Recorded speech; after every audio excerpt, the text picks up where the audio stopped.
баршаңызға. Менің есімім Жанат, жасым 29-да.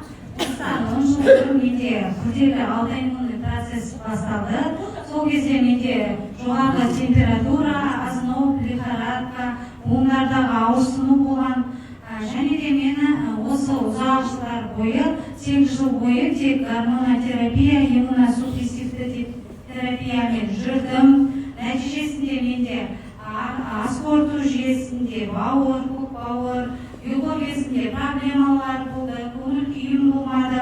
Және де ұзақ уақыт осы препараттарды пайдаланғанның нәтижесінде бұлшықеттерде атрофия сияқты энергияның жетіспеушілігі болды. Қазіргі таңда осы 1,5 жыл болды. 2024 жылдың басынан бастап мен осы керемет Epic компаниясының 58-58 флагмандық өнімін пайдаланып келемін. Содан бері менің өмірім және кейін болып өзгерді. Қазіргі таңда мен өзімді қайтадан өте керемет сезінемін. Осы Epic компаниясына және де біздің керемет өнімдерімізге тек алғыс айтамын.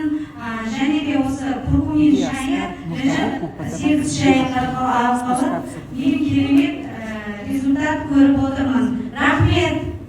И болезнь сила – это озноб, лихорадка и плюс суставы. Ревматоидный артрит – это серьезное заболевание, то есть это аутоиммунное заболевание.